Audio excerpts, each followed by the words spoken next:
वो एक ऐसा टाइम था कि जब मैंने भी एक स्टेप जो था वो बहुत बड़ा स्टेप था। आज मैं उसको पीछे मुड़ के देखता हूँ और मेरे पास अगर वो फिर से ऐसा मौका आएगा तो शायद वो स्टेप मैं ना ले पाऊँ, क्योंकि उस वाले मैच के अंदर जब बात सिलेक्शन की आई थी 11 की, तो उन्होंने एक ऐसे प्लेयर को प्रेफर किया जो एक लोकल बॉय था और मैं आउटसाइडर था। तो उनकी नज़र में मैं हमेशा आउटसाइडर ही रहा। तो उन्होंने मेरे को नो ऑब्जेक्शन सर्टिफिकेट 10 सेकंड भी नहीं लगे, उन्होंने बिल्कुल रेडी था, उन्होंने मेरे हाथ में थमा दिया। तो वो मेरे लिए बहुत पेनफुल था। जैसा कहीं ना कहीं फिर इस चीज़ को लेके पार्शियलिटी फेस किया। देखिए, वो हर क्रिकेटर फेस करता है जब आपको टीम से निकाला जाता है या टीम में आपका सिलेक्शन नहीं होता जब आप डिजर्व करते हैं। उन्होंने मेरे खिलाफ एक कूलिंग पीरियड निकलवाया। हमारे इंडियन टीम के अंदर या फिर डोमेस्टिक के अंदर जो प्लेयर्स इंजर्ड होते हैं उनका ग्राफ बहुत ऊपर है, because of the injuries, because of the fitness which is not related to cricket को सॉर्ट आउट नहीं कर पा रही है बीसीसीआई, नेशनल क्रिकेट अकेडमी नहीं कर पा रही है, और मुझे लगता है आने वाले 10-15 साल भी नहीं कर पाएगी। बट न्यूट्रल रहना आपको आना चाहिए। आईपीएल खेले आप, आईपीएल में आपने एक सीजन बहुत अच्छा परफॉर्म किया, बट जब आप अपने डोमेस्टिक में खेलने आए तो आपका एटीट्यूड और आपकी बॉडी लैंग्वेज बिल्कुल डिफरेंट हो गई। हमें पता था कि जिस क्रिकेट ने आपको इज्जत दी है आप उस क्रिकेट के साथ बेईमानी ना कीजिए। अब ये ना कीजिए नहीं मेरे को नहीं खेलना, मुझे रेस्ट चाहिए, मैं थका हूँ, ये थका हूँ। अभी आई थिंक आप DPL 2025 में जो DDC का लीग है जैसे, जी। तो उसमें आप एज अ डायरेक्टर हैं, जी। तो आप थोड़ा सा उसमें बताइए तो आपकी जो टीम थी उसमें वो द बेस्ट। जसदुल की परफॉर्मेंस अमेजिंग थी as a batter. And sir आपको कुछ डिफरेंस लगता है आपके टाइम का जो क्रिकेट कल्चर रहा और जो अभी जो रिसेंट है से 2025 का जो यंग एथलीट्स हैं in terms of distraction, beat fitness या किसी और चीज़ को लेके आपको लगता है कि नहीं जितना टाइम ये लोग शायद अच्छा टाइम और स्पेंड करके और प्रैक्टिस कर सकते हैं, बट कहीं ना कहीं उसमें लैग है। सर ये दिन फंक्शनल पैटर्न या बायोमैकेनिक्स की बात करी, वर्क कैसे कर, आपने बताया आपने NCAC भी इसके बारे में डिस्कस किया। When we have so good benefits about this technique, then why it is not implemented in sports? Because national cricket academy में सबसे बड़ी प्रॉब्लम ये है कि वहाँ पे जो लोग बैठे हुए हैं, आप सिर्फ विराट कोहली का एग्जांपल है, विराट कोहली का गेट मैकेनिक्स बहुत स्ट्रांग है। वो जब भागता है उसका भागने का तरीका उसको बचा के रखता है। क्या वही तरीका रोहित शर्मा का भी है? मयंक यादव अपनी सर्जरी करा के बैठे हुए हैं, अब 5 या 6 महीने के बाद आएंगे, क्या वो फिर इंजर्ड होंगे या नहीं होंगे? जब तक आप उनके भागने के तरीके को सही नहीं करोगे वो फिर इंजर्ड होंगे, क्योंकि मसल्स ने तो वैसे ही बिहेव करना है। एंड सर कुछ केस स्टडी शेयर करेंगे आप जहाँ पे आपने देखा हो कोई रियल लाइफ एग्जांपल कि आपने उनको फंक्शनल पैटर्न ट्रेनिंग के थ्रू जी उनकी क्रिकेट परफॉर्मेंस में उनको पॉजिटिव रिजल्ट मिला हो? सिर्फ उठक बैठक करके आप बॉडी में स्ट्रेंथ गेन नहीं कर सकते। अच्छा sir, don't you think so कि एकेडमी, स्कूल, कॉलेजेस में फंक्शनल पैटर्न को इंट्रोड्यूस करना चाहिए? कुछ ऐसे मोमेंट्स है जब मैं नीचे डाउनफॉल पे था और वहां से मैं उठा और मेरे को कई लोगों ने बहुत हेल्प की। वीरेंद्र सहवाग उनमें से एक है। एक मोमेंट ऐसा है कि जहाँ पे मैंने MS धोनी के साथ ड्रेसिंग रूम शेयर किया, 2 साल राइजिंग पुणे सुपर जायंट।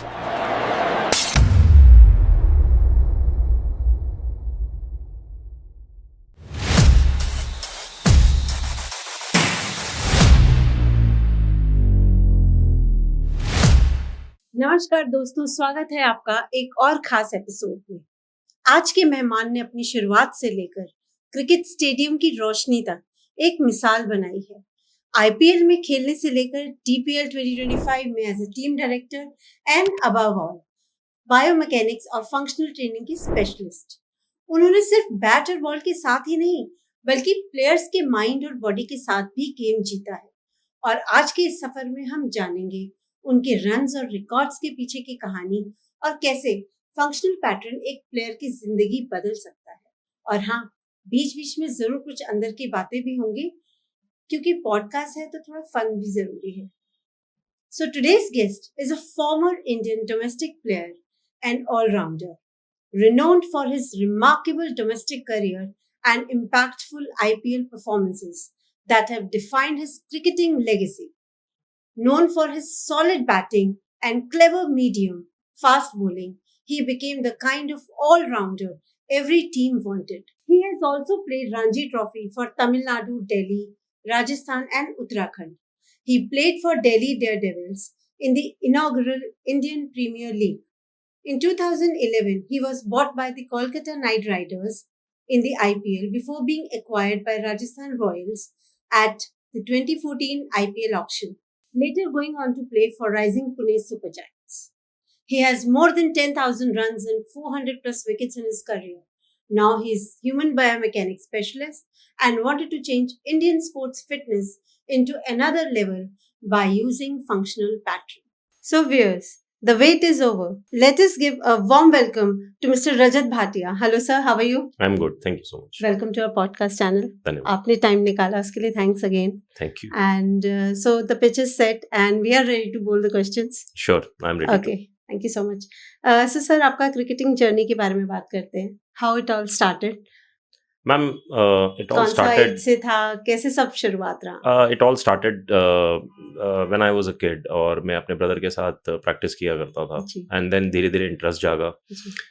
उस टाइम मैं सिर्फ बॉल डाला करता था बट जैसे जैसे मेरी एज हुई मैं स्कूल में जूनियर स्कूल से सीनियर स्कूल में पहुंचा. वहाँ की क्रिकेट टीम का जो मैंने कल्चर देखा, जो स्पोर्ट्स का जो वहाँ पे एनवायरनमेंट था, उसने मुझे बहुत इनकरेज किया कि मैं इस चीज़ को एज अ प्रोफेशन यूज़ करूँ. और स्कूल के अंदर ही मैं अच्छा क्रिकेटर था. मेरी परफॉर्मेंस बहुत अच्छी होने लगी. बॉलिंग तो मैं करता ही था शुरू से ही, फिर धीरे धीरे बैटिंग होने लगी. स्कूल के कोचेस जो थे उन्होंने भी मुझे इनकरेज किया. और जब तक मैं अपने स्कूल को पास आउट किया तब मैं एक अच्छे क्रिकेटर का मेरे अंदर थोड़े गुण ज़रूर दिखने लगे लोगों को.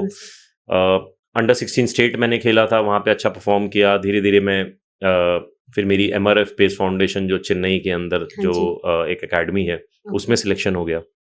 मैं वहाँ सेलेक्ट हो गया तो मेरे लिए यहाँ पे कॉलेज करना बहुत डिफिकल्ट था. तो मैंने फिर वहीं पे ही कॉलेज में एडमिशन लिया.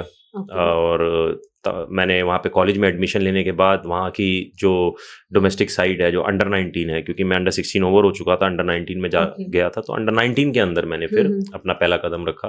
पहला साल मेरा इतना अच्छा गया नहीं था.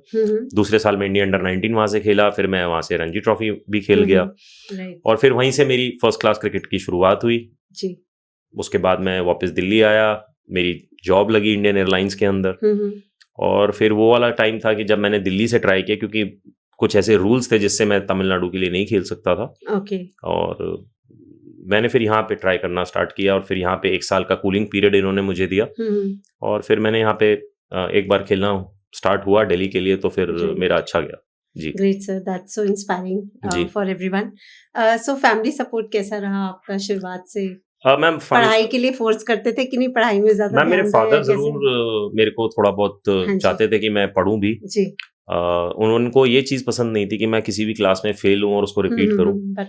तो उनका सिर्फ एक ही चीज थी कि भाई आप अपना जो भी है, आपकी जो क्रिकेटिंग का जो एबिलिटी है आप उसको तो देखें, बट साथ साथ आप क्रिकेट के साथ साथ अपने पढ़ाई को जरूर वो निगलेक्ट ना करें. और मेरी कोशिश, उनकी वजह से ही शायद मैं किसी क्लास में डिटेन नहीं हुआ.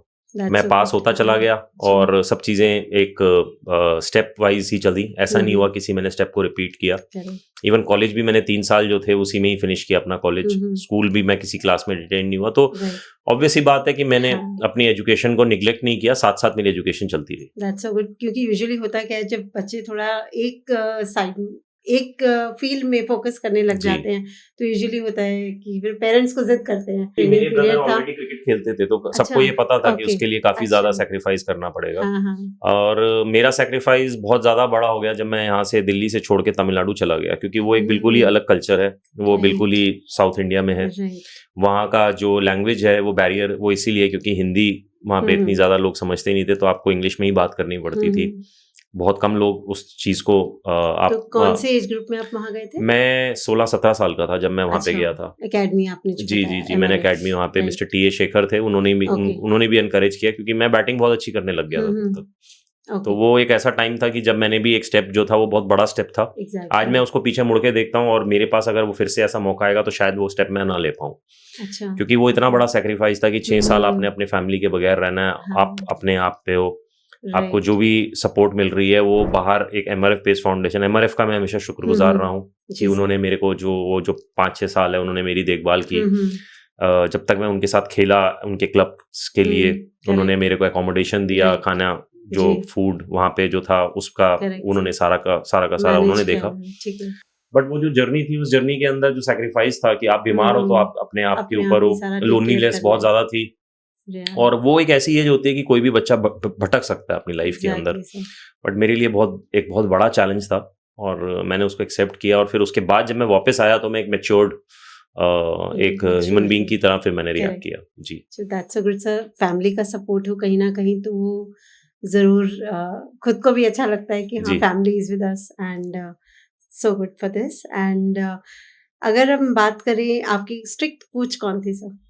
देखिए मेरी लाइफ के अंदर हाँ जो जी। जिनके साथ मेरा कोचिंग का रहा है हाँ जी। लंबे समय तक, जी सर। वो मिस्टर उदय गुप्ते थे जो हमारे स्कूल के कोच थे, और मिस्टर अच्छा। तारिक सिन्हा जी थे जो हाँ हमारे जी। क्लब के कोच थे यहाँ हाँ, पे। हाँ। मैं इन 2 कोचेस के अलावा जिन कोच के पास गया हूँ वो मिस्टर टी ए शेखर हैं जो अच्छा। एमआरएफ बेस फाउंडेशन में थे, हम्म। क्योंकि उनके साथ मिस्टर डेनिस लिली थे। वो डेनिस लिली जो एमआरएफ बेस फाउंडेशन के जो हेड ओके। कोच थे, तो ओके। वो उनसे बात करके सब चीज़ें बताते थे हमें। हम्म। तो ये जो कोचेस थे वो है, बट स्ट्रिक्ट कोच रहे हैं जिनके साथ मैंने सबसे ज़्यादा टाइम बिताया हम्म। है। इवन क्रिकेट के रिटायरमेंट के बाद भी ओके। मैं उनके साथ टाइम बिताता हूँ। कभी बात करनी होती बात करता हूँ। मिस्टर उदय हम्म। गुप्ते हैं। अच्छा। स्कूल के कोच भी हैं डेफिनेटली। आप ये कह लीजिए कि उस टाइम पे उदय गुप्ते जी हमारे स्कूल के कोच भी थे। ओके। फिर हमारे स्कूल के एक नवीन चोपड़ा जी थे, वो भी स्कूल के कोच बने, बट ओके। इनके साथ मैंने ज़्यादा टाइम आपके बिताया साथ जी। Time spend. अच्छा सर, जो first class cricket and list A cricket रहता है, तो जैसे आपका फर्स्ट इनिशियली नेम अनाउंस हुआ तो पेरेंट्स को कैसा, ऑफ कोर्स देखिए मैं उनका तमिलनाडु क्या से खेला था। रिस्पॉन्स था? उससे पहले मैं इंडिया अंडर 19 जब खेला तो वो इंडिया अंडर 19 के अंदर श्रीलंका की टीम इधर आई हुई थी। मैंने डोमेस्टिक जो इंडिया अंडर 19 से पहले जो डोमेस्टिक के जो अंडर 19 के मैचेस होते हैं ओके। उसमें तमिलनाडु के लिए बहुत अच्छा किया था उनके नॉकआउट में जाके। जी। और फिर उसके बाद जो रेस्ट ऑफ इंडिया के मैचेस थे जी। उसके अंदर मैंने शतक बनाया था, तो फिर मेरा सिलेक्शन हुआ इंडिया अंडर 19 के लिए। तो मेरी टीम में रितेंद्र सिंह सोडी, युवराज सिंह, मोहम्मद कैफ, जो पुराने क्रिकेटर्स ये थे, जी। इनके साथ तो मेरी परफॉर्मेंस बहुत अच्छी थी। एज एन ऑलराउंडर मैंने बहुत बढ़िया परफॉर्म किया था। जी सर। मिस्टर श्रीकांत हमारे कोच थे। जी। तो इंडिया अंडर 19 खेलने के बाद मुझे मौका मिला खेलने के लिए तमिलनाडु के लिए, क्योंकि मैं उनकी जो वहाँ की जो लीग होती है वो बहुत पॉपुलर है, उसमें भी अच्छा परफॉर्म कर रहा था। तो फिर मेरा जो सबसे पहला जो मैं स्टार्ट हुआ खेलना, वो फिर मैं इसी तरीके से पहले मैंने रणजी ट्रॉफी खेली। फर्स्ट क्लास क्रिकेट मेरा, मुझे अगर मैं गलत नहीं हूँ मुझे याद भी है कि मेरा जो पहला मैच था वो उड़ीसा के खिलाफ था। ओके। और मैं बैटिंग करने नंबर 9 बैटिंग करने गया था। बहुत नीचे बैटिंग करना वो था, बट उस मैच में मैंने बहुत अच्छी परफॉर्मेंस की बैटिंग के अंदर।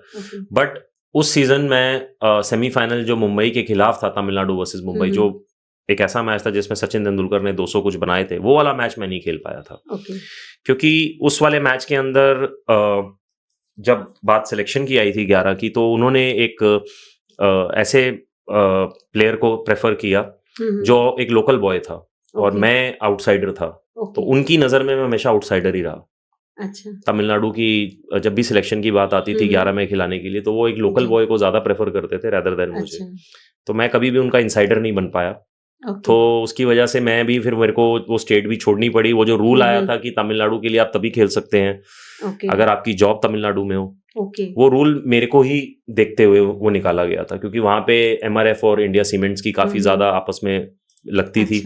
दोनों की जो ऊपर के जो टॉप ऑफिशियल्स थे वो एक दूसरे को लाइक नहीं करते थे। तो उन्होंने ये रूल ऐसा निकाला कि भाई किसी तरीके से हम इस लड़के को भी वो करें। तो वो मेरे लिए बहुत मुश्किल मोड़ था। तो वहां से छोड़ के यहाँ पर आना, क्योंकि आपने क्रिकेट का इतना बेस बना लिया, आप इंडिया अंडर 19 खेले, कॉलेज आपने किया, आपने इतना सेक्रीफाइस किया। उन्होंने सिर्फ 10 सेकंड के अंदर उस सेक्रीफाइस को नो ऑब्जेक्शन सर्टिफिकेट दे के मुझे चलता किया कि आप मैंने उनको कहा कि सर मुझे अगर आप ऐसे रूल निकालेंगे तो नो ऑब्जेक्शन सर्टिफिकेट लेना पड़ेगा, क्योंकि मेरी तो जॉब लग गई है इंडियन एयरलाइंस में। तो उन्होंने मेरे को नो ऑब्जेक्शन सर्टिफिकेट 10 सेकंड भी नहीं लगे, उन्होंने बिल्कुल रेडी था, उन्होंने मेरे हाथ में थमा दिया। तो वो मेरे लिए बहुत पेनफुल था। और फिर तमिलनाडु के खिलाफ जब भी मैच होता था तो मैं उस चीज को हमेशा याद रखता था। और शायद मेरी परफॉर्मेंस एक उस स्टेट के खिलाफ हमेशा अच्छी भी रही है। बट दुख इस बात का रहा है कि उन्होंने कभी मुझे इनसाइडर नहीं समझा, ऑलवेज एन आउटसाइडर। तो सर कहीं ना कहीं फिर इस चीज को लेके पार्शियलिटी फेस किया? देखिए वो हर क्रिकेटर फेस करता है जी। ऐसा नहीं है कि मैं उसको फेस करने के बाद क्या कहते हैं एक अच्छा क्रिकेटर नहीं बना।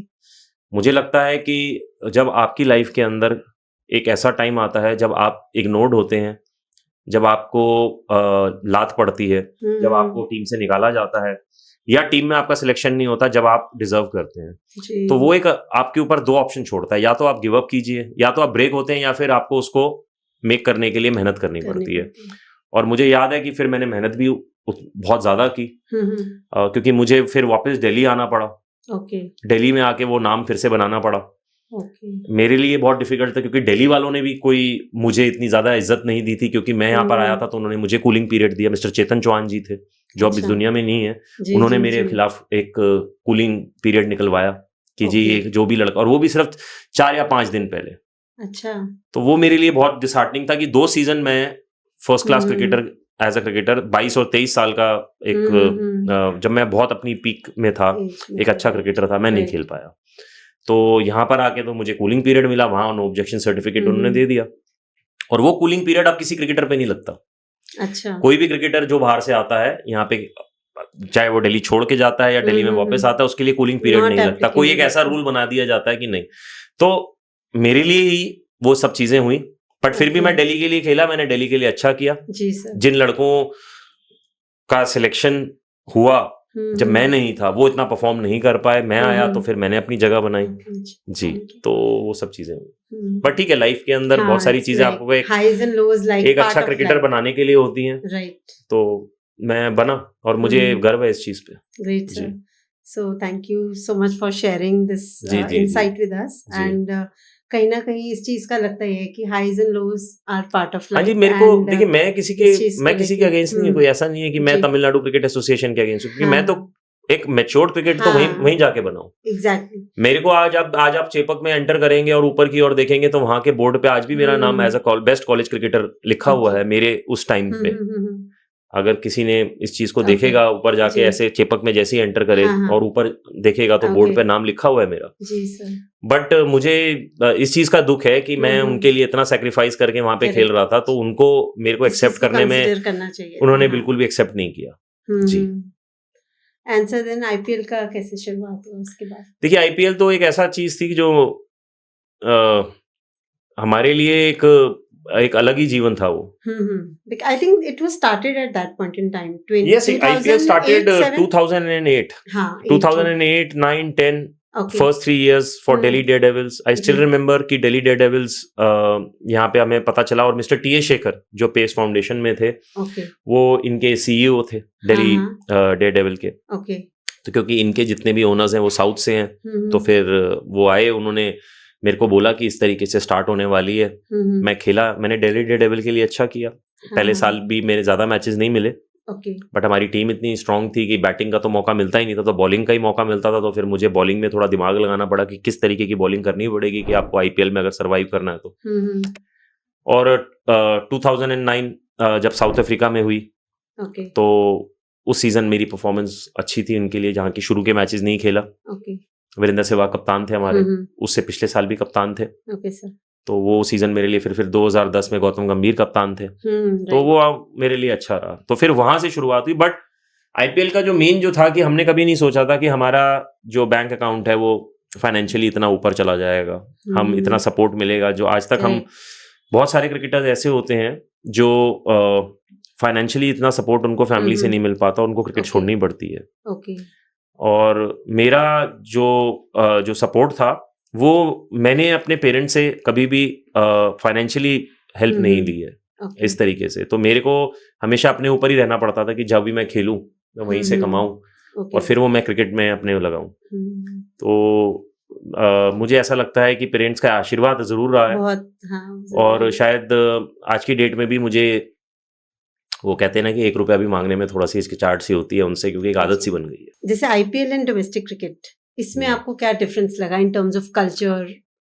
देखिए, डोमेस्टिक क्रिकेट के अंदर जो ड्यूरेशन है वो बहुत बड़ा है, और वो ज्यादातर फर्स्ट क्लास क्रिकेट पे रिवॉल्व करती है।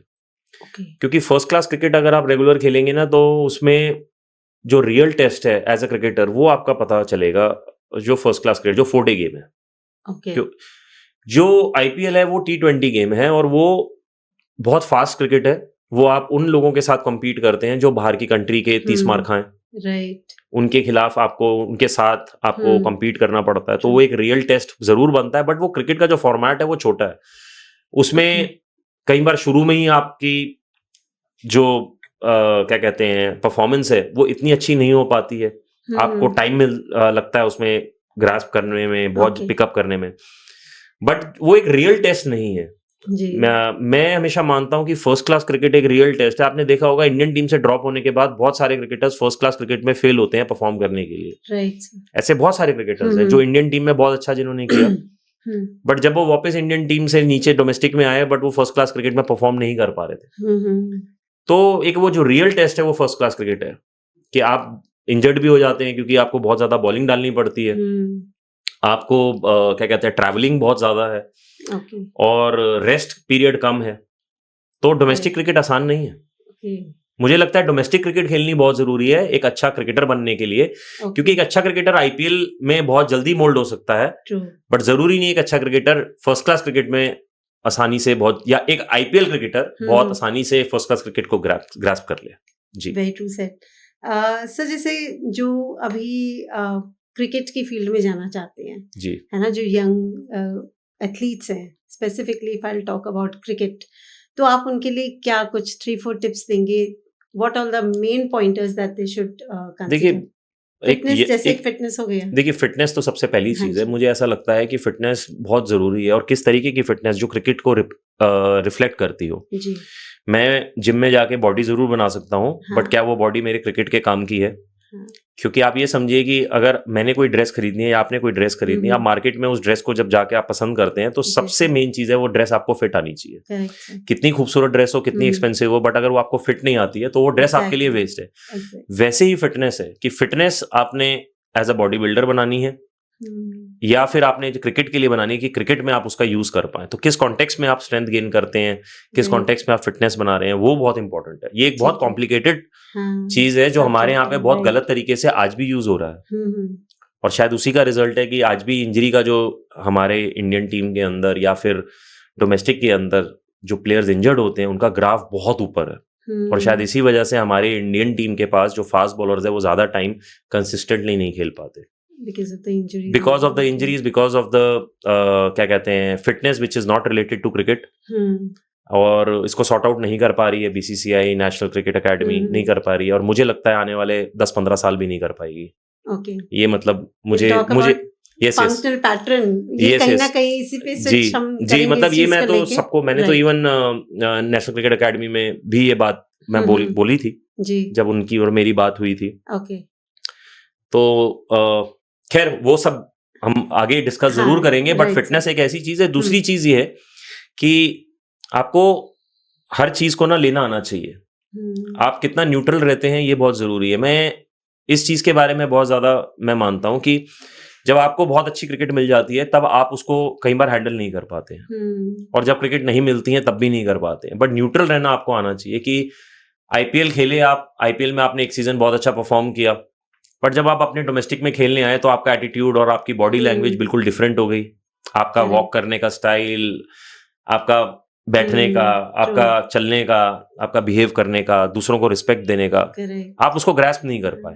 आप वो जो चीज है ना, ग्राउंड टू अर्थ रहना, वो आईपीएल के अंदर खासकर मैंने बहुत सारे क्रिकेटर्स को गलतफहमी अपने अंदर लेते हुए देखा है। और मेरी हमेशा ये मानना है कि आप इस चीज को समझिए कि आईपीएल सिर्फ 2 महीने का मेला है। आप उसके बाद 10 महीने क्या करेंगे वो बहुत मैटर करता है। तो इम्पोर्टेंट ये है कि जब हम आईपीएल खेलते थे, आईपीएल के बाद हमें इंडियन एयरलाइंस के मैचेस खेलने के लिए हमारे मैनेजर साहब फोन करते थे, हम उनको मना नहीं कर सकते थे। ये जितने भी क्रिकेटर्स हमारे एयरलाइंस के, आप उनसे बात करके पूछ के ये देख सकते हैं। तो हमें पता था कि जिस क्रिकेट ने आपको इज्जत दी है आप उस क्रिकेट के साथ बेईमानी ना कीजिए। आप ये ना कीजिए नहीं मेरे को नहीं खेलना, मुझे रेस्ट चाहिए, मैं थका हूँ, ये थका हूँ, उससे कोई मैटर नहीं है। आप कैसे बिहेव कर रहे हैं वो बहुत मैटर है जी। तो ये 2 चीजें हैं, आप इन 2 चीजों को अगर आप कर लेंगे तो फिर बाकी सब चीजें तो आपकी अपने आप ही, उसके लिए तो आप मेहनत करते ही हैं जी। तो कहीं ना कहीं मुझे लगता है डाइट भी बहुत इम्पोर्टेंट रोल जी हाँ, करती है। डाइट बहुत इंपॉर्टेंट जरूर है, क्योंकि खाने से ज्यादा इंपॉर्टेंट है कि आपके टाइमिंग्स क्या है, आप किस टाइम खाना क्यों खाते हैं। हमारी बॉडी, देखिए मैं डाइट के बारे में इतना ज्यादा नहीं जानता क्योंकि ये मेरी फील्ड है नहीं, बट फिर भी मैंने एक चीज जरूर नोटिस की है कि जब आपका खाने का रिदम बिगड़ता है और खाने के टाइमिंग्स बिगड़ते हैं तो फिर आपकी बॉडी उस चीज को ले नहीं पाती, और फिर वो एक बहुत बड़ी दिक्कत पैदा करती है। खासकर आईपीएल में जितने भी क्रिकेटर्स होते हैं उनको गट की प्रॉब्लम बहुत ज्यादा रहती है, क्योंकि उनके खाने का जो तरीका होता है वो बहुत लेट हो जाता है, ओके सोने का तरीका बहुत खराब हो जाता है। राइट वो मॉर्निंग में अपना लास्ट मील ले रहे होते हैं, ब्रेकफास्ट उनका शाम को हो रहा होता है, मतलब हाँ राइट बहुत जस्ट ज्यादा बिकॉज खराब द है। स्केड्यूल चेंज और हो उससे गया आपका हिसाब स्लीपिंग किताब, pattern then sleeping pattern, circadian rhythm, हाँ एवरीथिंग गोज डाउन। सबसे राइट वर्स्ट चीज क्या है हाँ कि आप नेचुरल लाइट को ब्रेक करते हैं और आर्टिफिशियल लाइट को एब्जॉर्ब एब्जॉर्ब करते हैं, और वो एक बहुत बड़ी दिक्कत है। जी नहीं बहुत मुझे लग रहा है व्यूअर्स के लिए बहुत ज्यादा जो यंग प्लेयर्स हैं जो यंग एथलीट्स हैं इस लाइन में जाना चाहते हैं जी उन्हें कहीं ना कहीं लेके इस चीज को काफी कुछ जी जी जी इंसाइट मिला होगा बिल्कुल आपसे बिल्कुल। थोड़ा सा ये बताइए कि कुछ मेमोरेबल मोमेंट्स आपका डोमेस्टिक करियर एंड आईपीएल का देखिए मेरे लिए सबसे बड़ा मेमोरेबल मोमेंट है जब हम रणजी ट्रॉफी जीते थे। जी फॉर अगेंस्ट हमारा यूपी के खिलाफ मैच था, ओके और हम उस सीजन बहुत अच्छा खेलते हुए आए थे, और फाइनल के अंदर हमारा यूपी से मैच था, बॉम्बे जी में सर वानखेड़े स्टेडियम में मैच था, गौतम गंभीर कप्तान थे। ओके और वो जो 3-4 दिन थे मैं फील्ड में ही रहा। मैं फील्ड में, मतलब आप ये लगा लीजिए कि मेरे को इतना ज्यादा मौका मिला नहीं कि मैं बाहर बैठ भी सकूं, क्योंकि स्टार्टिंग हमारी बॉलिंग से हुई। बॉलिंग में मैंने शुरू में पहली इनिंग में काफी ओवर्स डाले, जी मुझे एक ही विकेट मिला, बट हमारी टीम ने उनको मेरे ख्याल से 345 या 50 के करीब आउट किया। जब हम बाहर आए, मैं नंबर 6 बैटिंग करता था, 4 डाउन बैटिंग करता था, और हमारे ओके पहले 4 विकेटें सिर्फ 16 रन पे गिर गई थी। तो मैं अंदर बैटिंग करने गया और जी मैंने उसमें 140 नाबाद बनाए या ओके 139 नाबाद बनाए। ओके मैं नॉट आउट आया। फिर उसके बाद फिर मैं बॉलिंग करने अंदर गया, ओके क्योंकि मेरी टीम मेरे सामने, हाँ। हमारी कुछ अराउंड 30-40 रन की हम पीछे रह गए थे उनसे। ओके फिर सेकंड इनिंग में प्रदीप सांगवान ने उनकी विकेटें निकाली, मेरी भी एक विकेट थी, बट उन्होंने बहुत अच्छा स्पेल डाला, जिससे कि हमने उनको एक ऐसे टोटल पे रोक दिया जिसमें हमें सिर्फ 225 रन बनाने थे। और फिर गौतम गंभीर ने सेकंड इनिंग में जाके शतक बनाया, और हम ओके मेरे ख्याल से 8 या 9 विकेटों से जीते। ग्रेट तो वो एक बहुत, मेरे लिए बहुत मेमोरेबल मोमेंट है, क्योंकि मैंने शतक बनाया इसलिए भी, और दूसरा ये कि पूरे सीजन मेरी परफॉर्मेंस बहुत बढ़िया थी ग्रेट एज एन ऑलराउंडर। मैंने उस सीजन से पहले इंग्लैंड में गया था, मैं as a professional cricketer. Okay sir Newport cricket club एक वहाँ पे था, मैंने वहाँ पे खेला। हालांकि क्रिकेट इतनी स्ट्रांग नहीं थी, बट मैंने मेहनत बहुत की थी वहाँ पे। ओके तो उस मेहनत का रंग मुझे आते हुए दिखा कि रणजी ट्रॉफी में हम जीते। बट मेरा फिर वही बात है कि सिलेक्शन कहीं भी ऐसा नहीं हुआ ओके कि जहाँ पे मैं अपने आप को प्रूव कर सकूं। तो 2 टीमें जाती थी, एक ऑस्ट्रेलिया जाती थी इमर्जिंग खेलने, हमें वहां ना भेज के हमें सिर्फ एज अ फॉर्मेलिटी इजराइल भेजा गया। ओके इजराइल में जूज की क्रिकेट को प्रमोट करने के लिए कि इंडिया ए की टीम सिर्फ नाम के लिए बनाई गई थी, मेरा उसमें नाम था। उधर भी परफॉर्मेंस ओके मेरी अच्छी थी, बट वो क्रिकेट ऐसी नहीं थी। राइट राइट तो इजराइल नाम सुनते ही मतलब हर बंदा सोचता है कि इजराइल क्या करने गए थे, बट हम क्रिकेट खेलने गए थे, इंडिया ए की तरफ से हम प्रमोट करने गए थे जी। तो वो एक मेरे लिए बहुत अच्छा टाइम था। Great sir. So let's just move on to a second segment sir, जहाँ पे हम लोग आपका ट्रांजिशन एज अ कोच पे डिस्कस करते हैं। अभी आई थिंक आप DPL 2025 में जी जो DDCA का लीग है ISA, जी जी तो उसमें आप एज अ डायरेक्टर हैं। जी तो जी। आप थोड़ा सा उसमें बताइए किस तरह, क्या उसका एक्सपीरियंस आपका कैसा रहा? देखिए मैं कोचिंग की लाइन में वैसे भी इतना गया नहीं हूँ जी ये मेरे को अपॉर्चुनिटी मिली लास्ट सीजन जब सेंट्रल दिल्ली किंग्स ने मेरे को ऑफर की। उन्होंने कहा कि हमारी टीम तो डायरेक्ट हमने ड्राफ्ट के थ्रू ले ली है और हम चाहते हैं कि इसमें एक डायरेक्टर के तौर पे आप आए। जी तो मैं चला गया था उस टाइम पे, जो टीम ऑलरेडी पिक्ड अप हो चुकी थी। इस सीजन हमने ऑक्शन में बैठ के टीम डिसाइड की, हमारी अच्छी प्लानिंग थी, हमने अच्छी टीम ली, अच्छा बॉलिंग डिपार्टमेंट लिया और उसके नतीजे भी देखने को मिले। हमारी प्रिपरेशन बहुत अच्छी थी, हमने हर लड़के को प्रिपेयर किया, हमें पता था कि हमारे ये 15 या 16 लड़के खेलेंगे, तो हम उस पर चल रहे थे।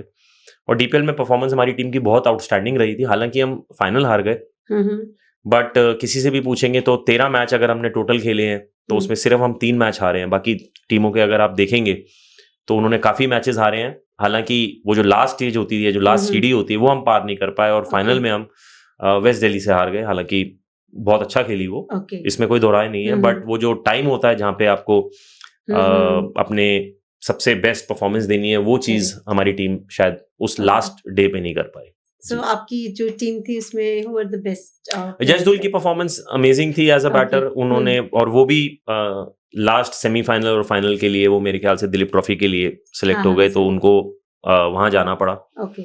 और बाकी जो बॉलिंग डिपार्टमेंट था उसमें मनी गिरेवाल, सिमरजीत, गवनीश, ये हमारे हाईलाइटेड परफॉर्मर्स रहे हैं। फिर Tejas Baroka as a leg spinner, उन्होंने अच्छा काम किया। अरुण पुंडीर, उनकी परफॉर्मेंस अच्छी थी। कुछ ऐसे बल्लेबाज थे युगल सैनी, उनकी परफॉर्मेंस बहुत बढ़िया थी। ओके, तो ओवरऑल हर प्लेयर ने परफॉर्म किया, अपना अच्छा, पार्ट प्ले किया। बेस्ट किया, जी या जी। ग्रेट। एंड सर, आपको कुछ डिफरेंस लगता है आपके टाइम का जो क्रिकेट कल्चर रहा और जो अभी जो रिसेंट है, से मे बी 2025 का, या मे बी लास्ट या 10-12 इयर्स देखिए क्रिकेट, उसमें आपको क्या डिफरेंस है? मुझे लगता है कि मेरे जो लास्ट 10 साल थे क्रिकेट के, पहले 10 साल सारी क्रिकेट चलती थी 4 डे क्रिकेट पे, फिर धीरे धीरे लास्ट के 10 साल में क्रिकेट फास्ट होने लगी, हमें अडाप्ट करनी पड़ी।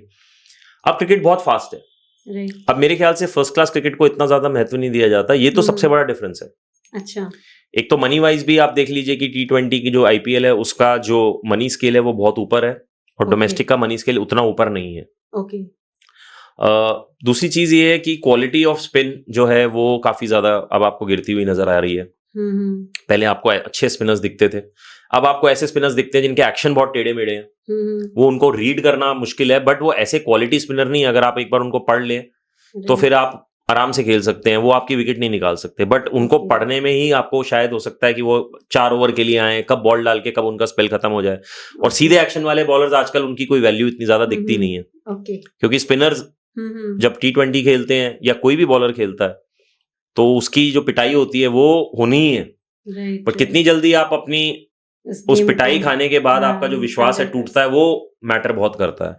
तो ये क्या है कि क्रिकेट बहुत फास्ट हो गई है। पहले क्रिकेट इतनी फास्ट नहीं थी, क्रिकेट थोड़ी सी आपको टाइम देती थी, और फिर आप रन बनाने के लिए अपना टाइम ले सकते थे, विकेट अगर खराब है टाइम ले सकते थे, तो डेज क्रिकेट बहुत इंपॉर्टेंट थी। बट अब T20 क्रिकेट ज्यादा इंपॉर्टेंट है। जी, ये I think it's a very good pointer for the players जी जी जो यंग इसमें है। जी। तो सर, आप इसमें थोड़ा बताइए कि जो यंग एथलीट्स हैं, in terms of distraction, beat fitness या किसी और चीज को लेके आपको लगता है कि नहीं, जितना टाइम ये लोग शायद अच्छा टाइम और स्पेंड करके और प्रैक्टिस कर सकते हैं, बट कहीं ना कहीं उसमें लैग है? देखिए डिस्ट्रैक्शन तो डेफिनेटली है। मुझे ऐसा लगता है कि डिस्ट्रैक्शन हमेशा रहा है, हमारे टाइम पे भी डिस्ट्रैक्शन रहा ही है।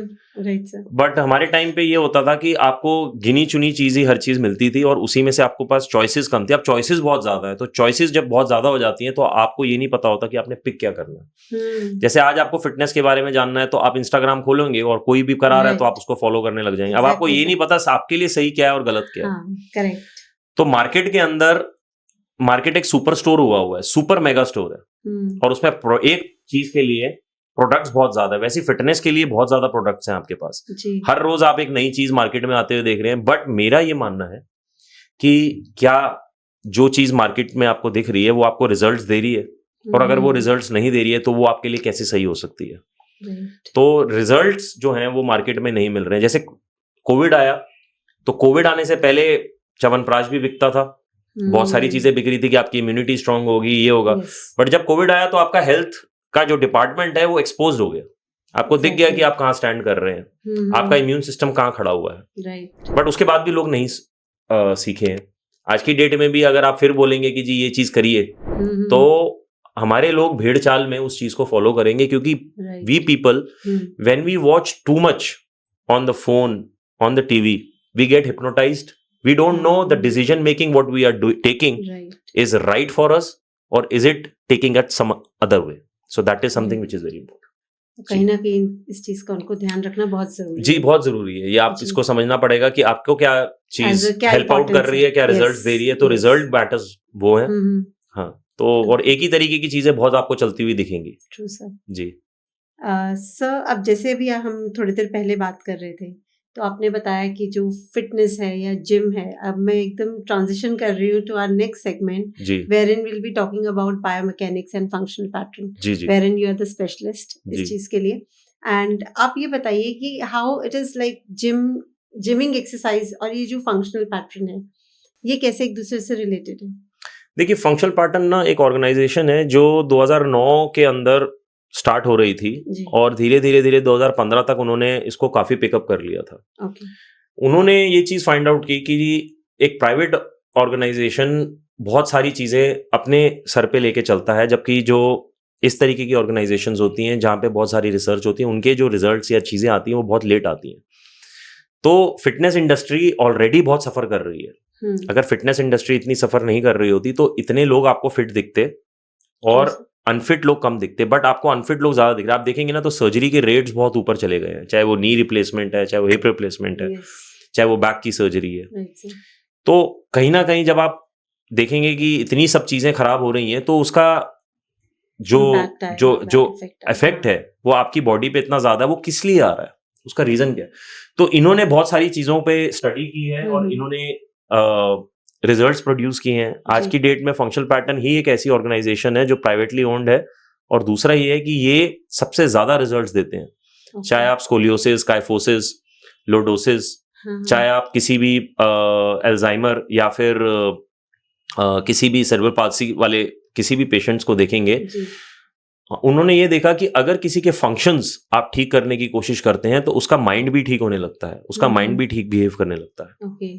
बहुत सारे ऐसे पेशेंट्स हैं जिनको हमारे प्रैक्टिशनर्स ने, क्योंकि ऑल ओवर द वर्ल्ड जो फंक्शनल पैटर्न में जाके इसकी स्टडी करते हैं, इसके कोर्सेज करते हैं, एज अ प्रैक्टिशनर कई ऐसे फिजियोज भी हैं जो इन पेशेंट्स को ऑथराइज होते हैं लेने के लिए, और फिर वो जब उन पेशेंट्स पे वर्क करते हैं तो उन्होंने उसके रिजल्ट्स देखे कि वो पेशेंट्स बहुत अच्छे तरीके से रिजल्ट्स देने लगे, कि जिनका हाथ बहुत ज्यादा हिलता था तो वो धीरे धीरे उनका हाथ कम हिलने लगा, जिनके वॉकिंग पैटर्न जो खड़े नहीं हो पाते थे वो चलने लगे, जिनको सर्जरीज बोली हुई थी उनकी सर्जरीज कहीं ना कहीं ठीक हो गई कि उनको सर्जरी कराने की जरूरत नहीं पड़ी, स्पाइन जिनकी टेढ़ी थी, जो स्कोलियोसिस थे, वो बहुत बेटर हो गए।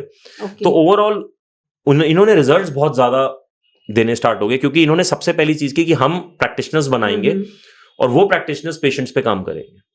तो इन्होंने ये सिखाया कि फंक्शनल पैटर्न जो स्टैंड करता है वो बेसिकली ह्यूमन बॉडी स्टैंड करती है 4 फंक्शंस पे। वो फंक्शंस आपके हर रोज के फंक्शंस हैं। आप खड़े होते हैं, आप चलते हैं, आप भागते हैं, और आपकी बॉडी रोटेट करती है, जिसको उन्होंने थ्रोइंग का दिया, क्योंकि यही 4 फंक्शंस आपने एवोल्यूशन से ग्रास्प किए हैं। जब आपका एवोल्यूशन हो रहा था और आप जंगलों में रहते थे, पेड़ से उतरने के बाद जब आप जमीन पे आए, so as a human being आपका खड़े रहना, चलना, किसी चीज को हंट करने के लिए बहुत ज्यादा भागना, तेज भागना और थ्रो करना, वो ये 4 फंक्शंस पे आपकी बॉडी अगर ठीक चलेगी तो आपकी बॉडी का जो इम्यून सिस्टम है ठीक चलेगा, आपकी बॉडी के मैकेनिक्स ठीक चलेंगे, तो आपकी बॉडी इंजरी में ज्यादा गिरने के चांसेस कम होंगे।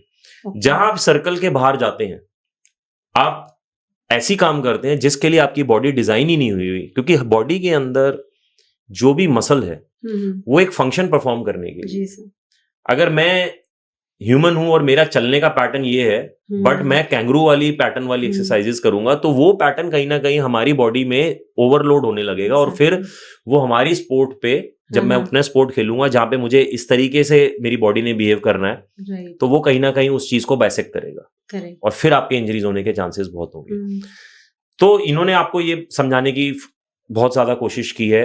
ये यूएस के अंदर कंपनी है, मैं खुद गया हूँ, मैंने अपनी इंजरीज पहले ठीक की, क्योंकि आप इसी तरीके से तो करते हैं कि कोई भी अगर आपने चीज अपने ऊपर लगानी है तो पहले आप अपने ऊपर लगाएंगे, उसके बाद फिर आप किसी पेशेंट्स को ट्राई करेंगे। तो मेरे बहुत इंजरीज थी व्हेन आई वाज 36-37।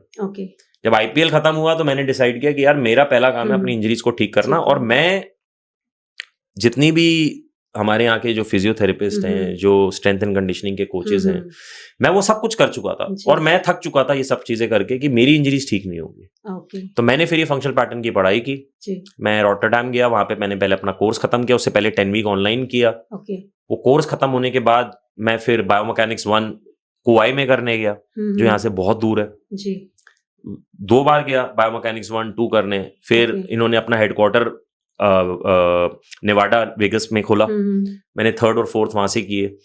बट साथ साथ मैंने ये चीज नोटिस की कि मेरी इंजरीज बहुत कम हो गई, मेरी जो बॉडी में प्रॉब्लम्स थे बहुत कम हो गए, मेरे चलने भागने का तरीका बहुत बेटर हो गया, और जब मैंने अपने फंक्शंस को ठीक किया तो मेरी इंजरीज बहुत कम होने लगी। फिर मैंने बहुत लोगों की हेल्प भी की यहाँ पर आके, बट क्योंकि ये कोर्स मैंने अपने लिए किया था, मैंने किसी को सिखाने के लिए नहीं किया, और मेरे को कोई इसमें शौक नहीं है कि मैं किसी को सिखाऊं। बट बाद में मेरे को रियलाइज हुआ कि अगर ये चीज इंडियन टीम या फिर कोई भी स्पोर्ट जो हमारे यहाँ पे चलता है वो अगर इसको अप्लाई करेगा तो उनको रिजल्ट्स बहुत जल्दी मिलेंगे और ज्यादा टाइम तक हम Okay. उसमें अच्छा कर पाएंगे। परफॉर्मेंस बिकॉज आपको ये चीज समझनी पड़ेगी और एक्सेप्ट करनी पड़ेगी कि हम Indians are not genetically very strong. हमारा जीन्स ऐसा नहीं है कि हम इसको compete कर पाए बाकी।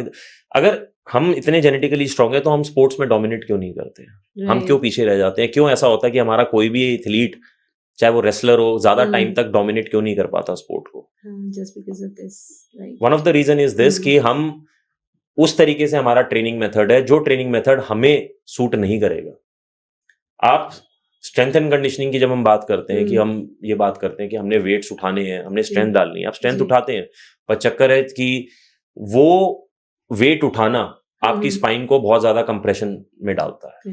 तो वो कहीं ना कहीं आपकी बॉडी जो रोटेट करने के लिए बनी है, जब वो कंप्रेस होनी स्टार्ट होती है तो वो बैड इम्पैक्ट आता है। क्योंकि क्रिकेट में तो आपको हमेशा ही रोटेट करना है, चाहे आप छक्का मारो, चाहे बॉल डालो, चाहे आप थ्रो फेंको, क्योंकि वही सेम ये 4 फंक्शंस आप क्रिकेट में भी करते हैं। आप सारा टाइम आप खड़े रहते हैं, आपको चलना पड़ता है, आपको भागना भी पड़ता है, स्प्रिंट मारना पड़ता है, और आपको रोटेट करना पड़ता है। यही 4 फंक्शंस बहुत इम्पोर्टेंट है। जी सर, जैसे अभी आप एग्जांपल दे रहे थे कुछ प्रॉब्लम्स को लेके कि इसी इंजरीज को ठीक करते हैं, तो फिर कहीं ना कहीं खाली एथलीट के लिए ना इम्पोर्टेंट रह के, I think it is important for everyone. Because क्योंकि हम एज ह्यूमंस जितने भी हमारी जो स्पीशी है, हम अपने हमारा जो पैटर्न है, Right. वो उस पैटर्न को अगर हम फॉलो करेंगे तो हमारे चीजें ठीक रहेंगी ना। अगर आप ये समझिए कि अगर आप एक बंदर हैं तो आप पेड़ पे अच्छा चढ़ सकते हैं, तो मैं बंदर के साथ कॉम्पीट नहीं कर सकता। अगर आप घोड़ा हैं या चीता हैं, तो मैं उस चीज पे आपको कॉम्पीट नहीं कर सकता। बट अगर आप ह्यूमन हैं तो मैं आपको कंपटीशन दे सकता हूँ। बट उसके लिए मुझे ये नहीं समझना ना कि आप मेरे को बोले, घोड़े को बोले कि आप पेड़ पे चढ़ो, और वही सेम चीज बंदर को बोलो और वो बंदर जीत जाए तो बोलो जी बंदर में ज्यादा ताकत है। वो चीज तो आप नहीं कर सकते ना डिफाइन। तो मेरा यही मानना है कि हम ह्यूमंस का एक पैटर्न है, और अगर हम उस पैटर्न को फॉलो करेंगे और उस पैटर्न में ट्रेनिंग करेंगे तो हमारी बॉडीज में से इंजरीज तभी निकल पाएंगे, आप तभी इंजरीज को ठीक कर पाएंगे। क्योंकि हम बहुत सारी चीजों को डिनाई करते हैं जब हम बात आती है फिटनेस की। हम बहुत सारी चीजों को डिनाई करते हैं और बहुत सारी उन चीजों को एक्सेप्ट करते हैं जिनका कोई जरूरत नहीं है, और वो हमारी बॉडी को बहुत जल्दी खराब कर रही है। जी सर, ये दिन फंक्शनल पैटर्न या बायोमैकेनिक्स की बात करी, वर्क कैसे करता है इसमें? थोड़ा सा अगर आप हाउ इट वर्क्स और टेक्निक या इसके बारे में अगर आप थोड़ा सा। देखिए, स्लिंग पैटर्न पे वर्क करता है जी। इसमें ये समझना बहुत जरूरी है कि हमारा ह्यूमंस का एक स्लिंग पैटर्न है। मेरिडियंस है बॉडी के अंदर, मसल्स हैं, जो मसल्स हमारी बॉडी के अंदर ऊपर से लेके नीचे तक जुड़ी हुई हैं जी।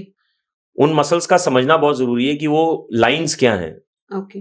अगर आप टॉम मायर्स की अगर आप किताब देखेंगे एनाटॉमी ट्रेन्स, उसके अंदर उन्होंने बहुत ब्यूटीफुली डिस्क्राइब किया हुआ है कि हमारे जो पैटर्न, हमारी जो मसल्स के जो पैटर्न है वो किस तरीके से चलते हैं। और ह्यूमन बॉडी जब उस स्लिंग पैटर्न में मूव करती है, जैसे हमारे सुपरफिशियल फ्रंट लाइन है, वैसी सुपरफिशियल बैक लाइन है, वैसी हमारे लैटरल लाइंस है, स्पाइरल लाइंस है, फंक्शनल लाइंस है। तो ऐसी हमारी बॉडी में वो लाइंस है, वो मसल्स की चेन है, वो जो कहां से लेके कहां तक जा रही है। तो बॉडी जब रोटेट करेगी तो फिर वो कौन सी लाइन वर्क करेगी, जब बॉडी साइडवेज बेंड करेगी तो कौन सी लाइन आपकी वर्क करेगी। तो उन लाइंस पे उन्होंने एक्सरसाइजेस बनाई, उन लाइंस पे कि आपकी मसल एक पूरी चेन में काम करे, इंटीग्रेट हो, आइसोलेटेड काम नहीं है। It is not about lower body and upper body कि आप जिम में गए, आपने कहा कि आज मैं अपर बॉडी करूंगा, आपने अपर बॉडी करके आ गए, अगले दिन गए आप लोअर बॉडी कर ली। बट जब आप क्रिकेट खेलते हो तो आपकी लोअर बॉडी अलग थोड़ी काम कर रही है। तो there is always one body moving in one direction.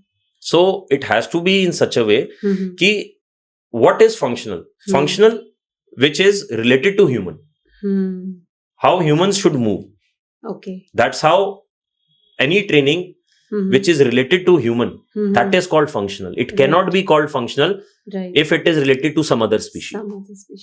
It can be functional for that species, but it cannot be functional for the human.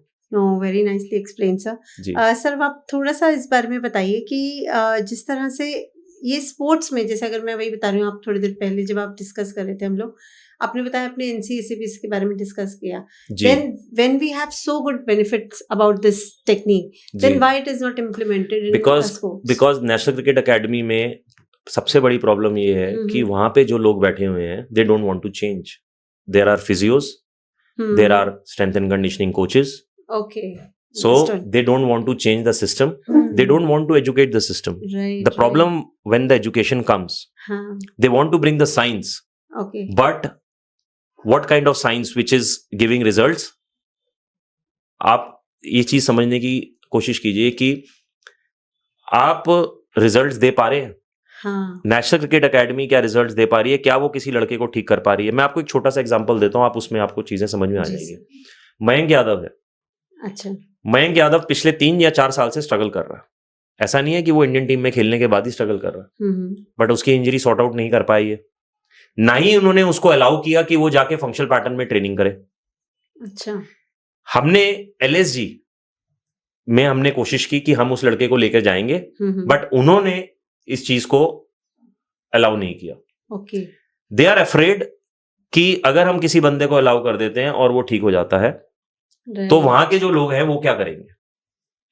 Okay. तो आपको रेड फ्लैग और ग्रीन फ्लैग से ना हटना पड़ेगा कि यार हम अगर ये लड़का कहीं और से ट्रेन, क्योंकि ये काम पहले बुमराह और हार्दिक पांड्या भी कर चुके हैं कि उन्होंने अपने ही खुद की ट्रेनिंग किसी और से की. अच्छा. But end of the day हुआ क्या कि बुमराह को तो अपनी सर्जरी करानी पड़ी और हार्दिक पांड्या लंबा बड़ा फॉर्मेट खेल नहीं पाता क्योंकि उसको हमेशा फियर फैक्टर है. अब एक और चीज चल रही है कि लोड मैनेजमेंट है कि हम इतना लोड डाल सकते हैं, ये वाला मैच खेलेगा, ये वाला ये नहीं खेलेगा. ओके. तो ये इस तरीके सिर्फ आप क्रिकेटर को बचा रहे हैं, आप उसकी इंजरी को सॉर्ट आउट नहीं कर पा रहे.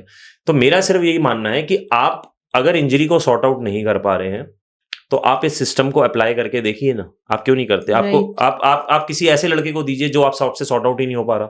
सर जब कहीं ना कहीं इतना इफेक्टिव है तो उनको इस चीज के लिए एग्री तो करना चाहिए. दिक्कत ये है कि इफेक्टिव उस लड़के के लिए होगा, नॉट फॉर. बट चक्कर ये है कि ये सिर्फ एक ही चीज को गिनाते हैं कि जी विराट कोहली ये वाली ट्रेनिंग करता है, वो फिट रहता है, तो वो बाकी लोग क्यों नहीं फिट रहते? बाकी लोग भी इसी ट्रेनिंग से ही फिट रहेंगे. मेरा क्वेश्चन ये है कि 10 में से अगर एक लड़का पास हो रहा है और बाकी 9 फेल हो रहे हैं, तो आप उस चीज को क्या मानेंगे? What about the other guys who are getting injured? आप सिर्फ विराट कोहली का एग्जांपल है. विराट कोहली का गेट मैकेनिक्स बहुत स्ट्रांग है. वो जब भागता है उसका भागने का तरीका उसको बचा के रखता है. क्या वही तरीका रोहित शर्मा का भी है? क्या वही तरीका मोहम्मद शामी का भी है? क्या वही तरीका जसप्रीत बुमराह का भी है? क्या प्रसिद्ध कृष्णा भी उसी तरीके से भागते हैं? खासकर फास्ट बॉलर जिनको ज्यादा रोटेट करना पड़ता है, जिनको ग्रेविटी के साथ ज्यादा डील करना पड़ता है. अगर किसी प्लेयर के, किसी भी बंदे के, किसी भी ह्यूमन के इंजरीज होती हैं, तो उसका सबसे पहले उसका फंक्शन डिट्यूरेट होता है, उसका चलने का तरीका बदल जाएगा. आप मुझे बताइए, ऋषभ पंत का एक्सीडेंट हुआ, क्या वो बहुत अच्छा चल रहा था? उसके बाद उसके जब इंजरी हुई तो उसका गेट मैकेनिक्स, वो चलना, उसका फंक्शन खराब हुआ. तो यही समझना है कि अगर आप किसी के फंक्शन को ठीक करेंगे, अगर ऐसे प्लेयर्स हैं जो बेचारे अपने कैरियर में सिर्फ स्ट्रगल ही करते हैं. नागरकोटी करके एक लड़का है, राजस्थान का लड़का है, अंडर 19, वो और एक शिवम मावी करके बहुत टाइम पहले खेले थे. नागरकोटी जब भागते थे तो उनकी भागने के तरीके में बहुत बड़ी दिक्कत थी. बट जब वो भागते थे तो उनका जब रिप्ले आता था तो कमेंटेटर्स कहते थे वो ये बहुत अच्छा भागते हैं, और मेरे को हंसी आती थी कि आप क्या बोल रहे हैं, क्योंकि उनका गेट मैकेनिक्स बहुत पुअर था. उसकी वजह से उनको बार बार इंजरीज आ रही थी और नेशनल क्रिकेट एकेडमी या फिर किसी ने भी उनके गेट मैकेनिक्स को ठीक करने की कोशिश नहीं की. आज भी कितने फिजियोज हैं जो बैठ के ये कहते हैं कि जी हमने इसको ठीक किया. आपने कितने टाइम तक उसको ठीक कर पाए?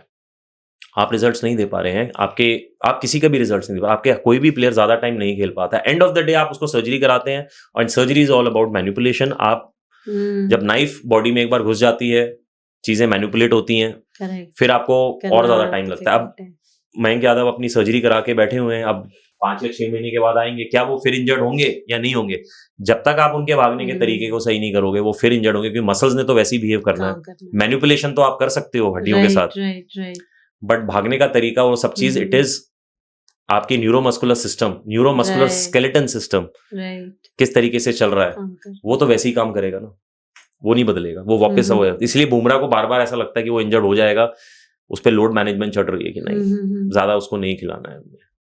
तो ऐसा नहीं है कि मैं एक्सपर्ट हूँ, बट मुझे इतना पता है कि मेरा सिस्टम इनसे बहुत आगे है. ये सिस्टम उसी तरीके का है कि अगर मैं कहूँ कि ये बहुत आगे है, और आगे किस लिए है? क्योंकि आगे इसलिए क्योंकि जब भी हम इवॉल्व होते हैं, और इवॉल्व होने का मतलब है कि आप इंप्रूव हो रहे हो. ट्रेडिशनल लिफ्टिंग कभी भी इवॉल्व नहीं हुई है, स्ट्रेंथ एंड कंडीशनिंग कभी इवॉल्व नहीं है, वो वहीं के वहीं घूम रही है, वही स्क्वाट, वही बेंच प्रेस, वही डेडलिफ्ट, वही सेम चीजें. There is no rotation, there is no weight transfer. And the problem is that all the time the weight is very close to the body, but in real life the weight goes away from the body. Bat आपकी body से दूर जाएगा, आपके हाथ body से दूर जाएंगे, आपका सेंटर ऑफ मास बदल जाएगा जब ये सब चीजें होंगी. आप समझ रहे हैं, ये बहुत सारी चीजें हैं. तो बायोमैकेनिक्स की जब मैं बात करता हूँ, pace foundation, MRF pace foundation जहां पे मैं रहा हूँ, वहां पे मिस्टर डेनिस लिली, आज भी मैं अगर जब उनका टाइम देखता हूँ, उनका बेस्ट पार्ट क्या था कि वो बॉलिंग में बायोमैकेनिक्स आपको बताते थे, बट वो किसी को ज्यादा चेंज इसलिए भी नहीं कर पाए क्योंकि ट्रेनिंग में बायोमैकेनिक्स नहीं थी.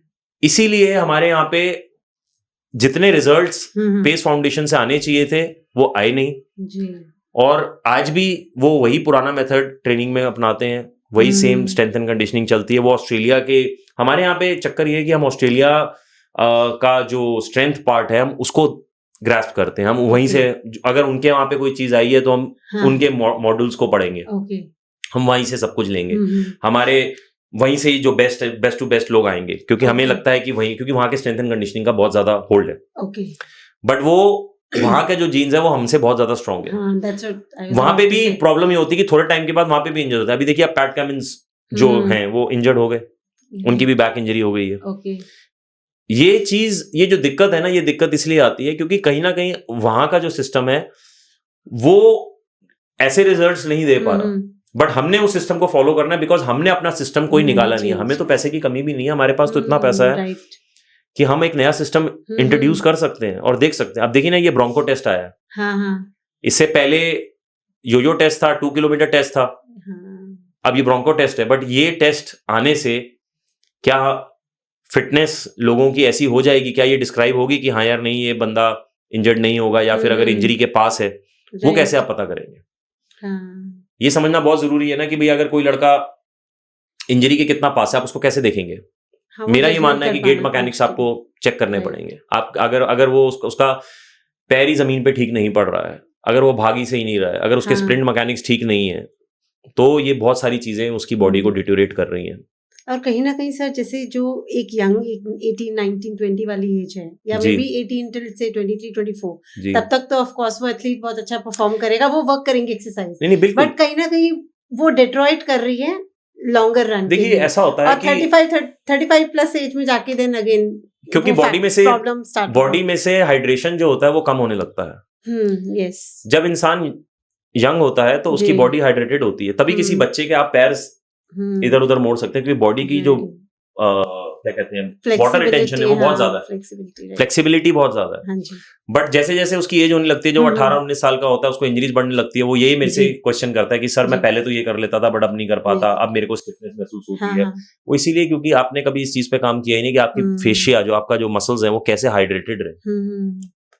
इट इज नॉट कि यार आपके बॉडी के अंदर इंजरी सिर्फ किसी एक पर्टिकुलर वजह से आ रही है, बट ये वन ऑफ द रीजंस जरूर है कि आपकी बॉडी में जहां पे आपके डिस्फंक्शन क्रिएट होता है वहां हाइड्रेशन कम हो जाती है. जहां पे आपकी चोट लगती है या कोई इंजरी होती है वहां पे हाइड्रेशन एकदम हट जाती है. कभी भी किसी बुढ़े बंदे का जो फेशिया है वो हमेशा आपको हार्ड दिखेगा, एक सख्त मिट्टी की तरह. और किसी भी एक अच्छा जो होगा 18-19 साल का लड़का या 16 साल का लड़का, उसका फेशिया में पानी बहुत जल्दी आएगा, इसीलिए तो वो उसमें एनर्जी लेवल बहुत ऊपर रहता है. सर आई वुड रिक्वेस्ट, अगर आप हमारे व्यूअर्स में जो यंग एथलीट्स हैं उनके लिए कोई एक बहुत सिंपल सी ड्रिल सजेस्ट कर सके. देखिए मैं व्यूअर्स को तो यही कहना चाहूंगा कि आप फंक्शनल पैटर्न को फॉलो करना स्टार्ट कीजिए, क्योंकि उनका जो बताने का हिसाब किताब, उनका जो कोर्सेज हैं वो आपको एक अच्छा एथलीट बना सकते हैं. उनका फंक्शनल ट्रेनिंग सिस्टम भी है जहाँ पे उन्होंने एक्सरसाइजेस को बहुत अच्छे तरीके से बताया हुआ है. उनके कई इस तरीके से उन्होंने अपने कोर्सेज के अंदर बहुत सारी ऐसी चीज़ें डाली हुई हैं कि जिसको अगर आप देखेंगे आपको समझ में आएगा. प्रैक्टिशनर्स होते हैं, आप उन प्रैक्टिशनर्स से मदद ले सकते हैं, उनके वीडियोज़ होते हैं जिनको आप वॉच कर सकते हैं, आप सीख सकते हैं. ये बहुत सारी चीज़ें हैं, बट मेन जो चीज़ है वो ये है कि आप फिटनेस की जब हम बात करते हैं तो आप किस तरीके से आपकी बॉडी मूव कर रही है. तो standing, walking, running and throwing, अगर आप इन 4 चीज़ों पे काम करेंगे तो डेफिनेटली आपकी बॉडी बहुत अच्छा बिहेव करेगी और आपको अच्छे रिजल्ट्स देगी. और यही तो आप चाहते हैं ना कि आपके ये चीजें ज्यादा बेटर तरीके से काम करें, क्योंकि बॉल डालने से पहले भी आप भागते हैं, शॉट मारने के बाद भी आप भागते हैं, जब आप थ्रो फेंकने लगते हैं तब भी आप भागते हैं। तो एज अ क्रिकेटर मैं तो यही कहूंगा, और हर एथलीट के लिए बहुत ज्यादा इंपॉर्टेंट है ये सब चीजें करना। जी, ग्रेट सर, थैंक यू।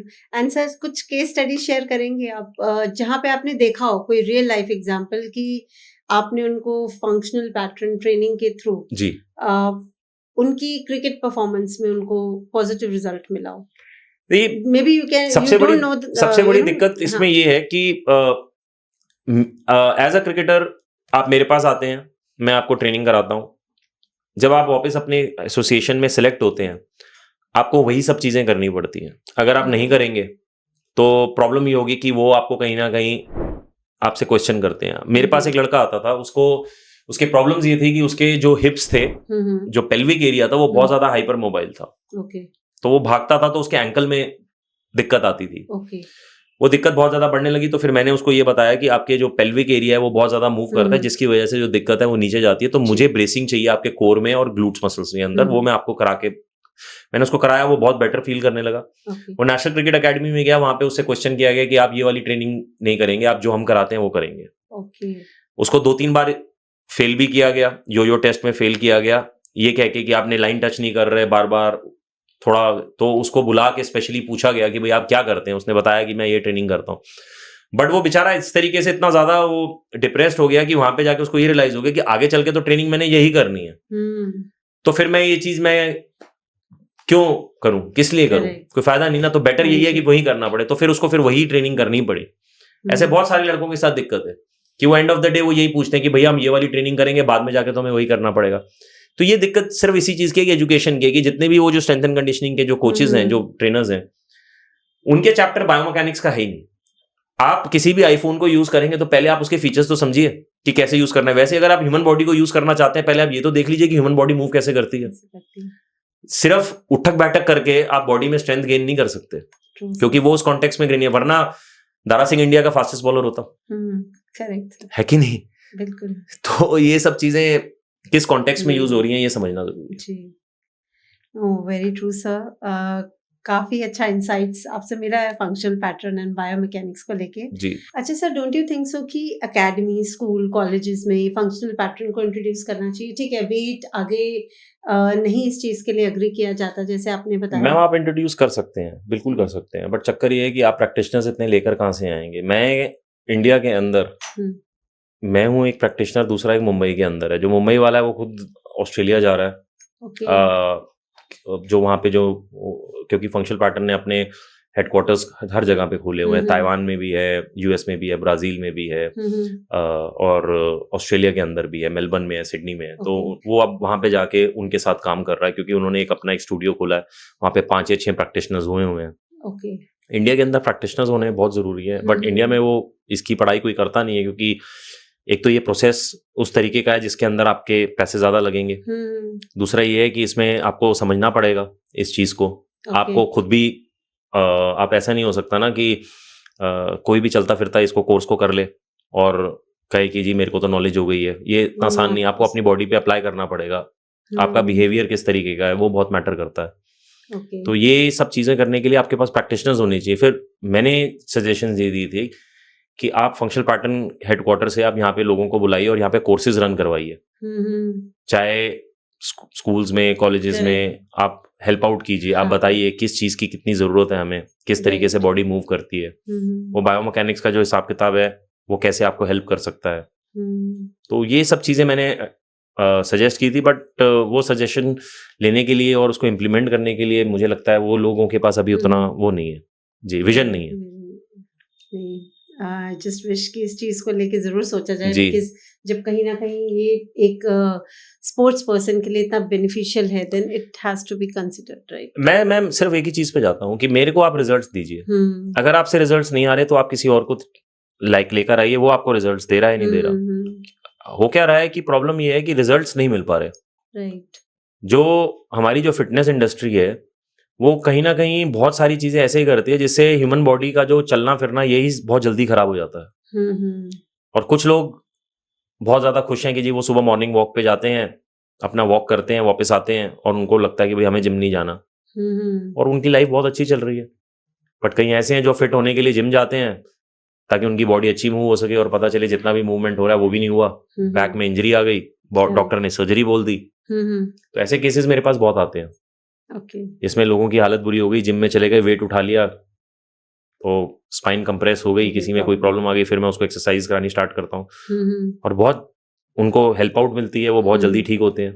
तो आप ये कहाँ पे ट्रेनिंग लेते हैं? मैं मैम अपने घर पे ही करता हूँ। मैं अपने टेरेस पे, मेरे पास फंक्शनल पैटर्न की मशीन्स है। मैं अपनी ट्रेनिंग करता रहता हूँ अगर मेरे पास क्लाइंट्स नहीं भी होते तो। फंक्शनल पैटर्न की जो वेबसाइट है उसका जो वर्ल्ड मैप है उसमें उन्होंने इंडिया पे ऊपर लिखा हुआ है, तो कई ऐसे क्लाइंट्स होते हैं जो मेल डालते हैं और ये कहते हैं कि जी हम इंडिया में इस जगह पे हैं, हमें कोई प्रैक्टिशनर मिल सकता है। तो फिर वो दूसरी स्टेट से इधर आते हैं, होटल या लेके वो आसपास कहीं रहते हैं, मेरे घर पे आते हैं, मैं उनको हेल्प आउट करता हूँ। बहुत सारे जो मेरे को क्लाइंट्स आते हैं वो मेरे को फंक्शनल पैटर्न के थ्रू ही आते हैं। क्रिकेटर्स थोड़े डरते इसलिए भी हैं क्योंकि उनको ये पता है कि अगर वो मेरे पास आएंगे तो फिर वो ट्रेनिंग जो उनकी बदली जाएगी, तो वो इंजर्ड होके ही आते हैं। जब वो टूट जाते हैं, हर जगह हो आते हैं, जब उनको वो ठीक नहीं होते तब वो आते हैं और फिर वो इस चीज को कॉन्फिडेंशियल रखना चाहते हैं कि जी आप किसी को नहीं बताएं, आप वीडियो नहीं डालिए आप। और मैं डालता भी नहीं हूँ ज्यादा वीडियोस, मैंने डालने भी बंद कर दिए हैं। मैं उसको प्रमोट करता हूँ, उनकी अपनी स्टोरीज डालता हूँ मैं, और अपनी लाइफ के बारे में बताता ही नहीं हूँ, मैं कहाँ गया हूँ, क्या है, क्या खेला है, क्या नहीं। बहुत सारे कोलैबोरेशन आती है, जैसे मैं लखनऊ सुपर जायंट में था, वहां से कोलैबोरेशन आती है कि जी आप ये कीजिए, मैं नहीं करता हूँ। मेरे को, मैं किसी चीज को प्रमोट नहीं करता क्योंकि मैं इस चीज से बाहर आ चुका हूँ। मेरी सिर्फ प्रमोशन यही है, मैं हेल्थ के मामले में इनको अव्वल नंबर मानता हूँ और मैं मानता हूँ कि ये किसी की इंजरीज को भी ठीक कर सकते हैं और आपको सर्जरी से बचा सकते हैं, आपकी लाइफ जो मिजरेबल हुई है उसको फंक्शनल बना सकते हैं, बेटर कर सकते हैं। बट आपको सिस्टम समझना पड़ेगा, आपको उसको डॉगमेटिकली फॉलो करना पड़ेगा, तो आपको रिजल्ट जरूर मिलेंगे और रिजल्ट्स मिलते हैं। मैं तो ये कहता हूँ कि आप जाके इनके रिजल्ट्स देखिए जो रिजल्ट ये दे रही है। बट ये इंडिया में अभी इतनी एडवर्टाइज इन्होंने किया नहीं है। एक तो मैं भी प्रैक्टिशनर इकलौता ही रह जाऊंगा अगर वो भी वहां चलेगा ऑस्ट्रेलिया। राइट। तो I am pretty happy that मेरी लाइफ के अंदर से इंजरीज बाहर है। That's so good, sir. And I think that's almost the end of the podcast. And I just wanted to know, few of your cherishable moments. आप कुछ चीजें please अगर शेयर करिए थोड़ा सा। मैम एक तो मोमेंट मैंने आपको बताया था कि रणजी ट्रॉफी जीते, हम IPL जीते। जी सर। हम वनडे क्रिकेट जो विजय हजारे थी, मैं कप्तान था जी, हम वो जीते जी। उसके अलावा क्रिकेट के अंदर कुछ ऐसे मोमेंट्स हैं जहाँ पे मैंने बहुत अच्छा परफॉर्म किया। कुछ ऐसे मोमेंट्स हैं जब मैं नीचे डाउनफॉल पे था और वहां से मैं उठा और मेरे को कई लोगों ने बहुत हेल्प की। वीरेंद्र सहवाग उनमें से एक है। एक स्टेज ऐसी थी कि जब मैं बिल्कुल बाहर हो गया था, उन्होंने स्पेशली कह के मुझे टीम में डलवाया और मैंने परफॉर्मेंस करके वो गिव बैक किया उनको, और उसके बाद फिर मैंने दिल्ली के लिए परफॉर्म भी उसके बाद बहुत अच्छा किया, 2-3 सीजन बहुत बढ़िया किया। तो मैंने एंजॉय किया अपनी लाइफ एंजॉय की। और क्रिकेट में इंडिया नहीं खेला ये मेरे को रिग्रेट नहीं है, क्योंकि मैं इस चीज को रिग्रेट लेके नहीं चलता, क्योंकि मैंने जो जवाब दिया वो IPL खेल के उन लोगों के साथ कंधे से कंधा मिला के परफॉर्म करके दिखाया कि मैं उस स्टेज पे डिजर्व करता था। मेरे जैसे कई ऑलराउंडर इंडिया के लिए खेले हैं और मेरे टाइम पे ही खेले हैं जी सर। बट वो जब IPL में उन्होंने मेरे साथ कॉम्पीट किया तो वो बहुत पीछे रह गए। मैंने उनसे बहुत अच्छा परफॉर्म किया। मेरे को ये पता था कि मैंने अपना जो जवाब देना है मैंने अपनी परफॉर्मेंस से दिया और मैंने किसी को नहीं जताना ना बोलना है। करेक्ट। और मैं इंडिया नहीं खेला, मुझे उसका कोई रिग्रेट नहीं। एक मोमेंट ऐसा ये है कि जहाँ पे मैंने MS धोनी के साथ ड्रेसिंग रूम शेयर किया, 2 साल राइजिंग पुणे सुपर जायंट के साथ खेला हूँ। तो देखिए उनके साथ क्या है ना कि ऐसा नहीं था कि राइजिंग पुणे सुपर जायंट में मैं जब इंडियन एयरलाइंस के लिए खेलता था तब भी वो मैच खेलने आते थे इंडियन एयरलाइंस के लिए। उनकी खास बात ये थी कि वो आपसे हमेशा एक स्टेप आगे रहते थे किसी भी चीज को बताने के लिए, समझाने के लिए। और सबसे बड़ी बात है कि वो एक न्यूट्रल नेचर वाले कप्तान थे। उनकी एक्साइटमेंट कभी भी उनके उस पर दिखती नहीं थी। बहुत ज्यादा ऐसी मोमेंट आएगा जहां पे आप जीत गए हो तो आपको ऐसा हाहाकार मचाते हुए नहीं दिखेंगे, या बहुत ज्यादा गिर गई है बिल्कुल टीम तो वो बहुत ज्यादा आपको डिप्रेस नहीं दिखेंगे। वो स्टेज जो है ना, उनको कैसे उस चीज को ग्रैस्प करना है वो उनको आता है। दूसरी चीज ये है वो किसी भी चीज को आप बहुत अच्छे तरीके से भी समझाते हैं, क्योंकि उनका जो एक्सप्लेनेशन है वो बहुत बढ़िया है और मैंने एंजॉय किया है उनके साथ। आप कई बार कुछ सोचते थे तो उससे पहले वो उस चीज़ को उनके दिमाग में होती थी, वो वैसी फील्ड आपको दे देते थे। एक मोमेंट ऐसा भी था कि जब हम मैच खेल रहे थे और विकेट इतना अच्छा नहीं था, तो उन्होंने सिर्फ एक ही बात बोली कि हम विकेट के बारे में ज़्यादा बात नहीं करेंगे, क्योंकि कोई भी प्लेयर आउट होकर आके ये नहीं बोलेगा कि जी विकेट खराब है। क्योंकि हम अगर किसी भी चीज़ के बारे में बहुत ज़्यादा बात करते हैं तो वो एक हवा सी बन जाती है और हम बात करेंगे ही नहीं उसके बारे में। इसीलिए टीम मीटिंग भी जब भी होती है, उनकी कोई इतनी बड़ी टीम मीटिंग नहीं होती है, बहुत छोटी सी बात करते हैं। वो किसी चीज़ को बहुत बड़ा नहीं करते हैं। ऐसा नहीं कहते कि हम एप्पल के बारे में नहीं सोचेंगे और पता चले सेब आपके सामने एक बहुत बड़ी पिक्चर लेके खड़ा है। नहीं, वो चीज़ों को कैसे मैनेज करना है, कैसे क्रिकेट खेलनी है। स्मार्ट क्रिकेटर हैं और शायद इसी की वजह से, क्योंकि उन्होंने रिजल्ट्स दिए हैं। जी, thank you so much sir. And let's just move on to the last segment wherein I will be asking few questions as a rapid fire. Who is your favourite cricketer? Sachin Tendulkar. And favourite batsman? Sachin Tendulkar. Okay, favourite bowler? Favourite bowler, ये बहुत complicated question है क्योंकि मेरे बहुत favourite bowlers रहे हैं। Maybe you can pass if you don't want to name. नहीं, ठीक है, मैं फिर भी बताना चाहूंगा। फेवरेट बॉलर आप अनिल कुंबले ले सकते हैं जी। ओके जी। Out of the blue question, aloo paratha और पाव भाजी? दोनों भी, कोई भी। अच्छा, दोनों नहीं? जी। Okay, then what's your favourite food? I was a vegetarian actually, but now you can say scrambled egg. Acha, who is your favorite Bollywood actor? Amitabh Bachchan. Any favorite songs, sir? All songs of Jagjit Singh. Acha, all ghazals, all ghazals. Jagjit Singh. Yeah. Thank you so much, sir, for your time. Thank It's really been a pleasure to have you on our show. Same here. Thank you so much. वाह, क्या बातचीत हुई आज। From cricket के golden moments to coaching के नए dimensions और functional pattern की समझ तक, हमने एक ऐसा सफर किया जो शायद हर लिसनर को जरूर इंस्पायर करेगा। आज के मेहमान ने हमें यह भी समझाया कि फिटनेस सिर्फ मसल्स का खेल नहीं है और क्रिकेट सिर्फ एक स्पोर्ट नहीं है, ये दोनों एक फिलॉसफी है जो डिसिप्लिन, बैलेंस और विजन से चलती है। अगर आपको ये एपिसोड पसंद आया तो जरूर लाइक, शेयर और सब्सक्राइब करिए ताकि आपके दोस्त भी इस कहानी से कुछ नया सीख सके। अगली बार फिर मिलेंगे एक नए गेस्ट और नए विचारों के साथ। तब तक के लिए stay healthy and keep shining.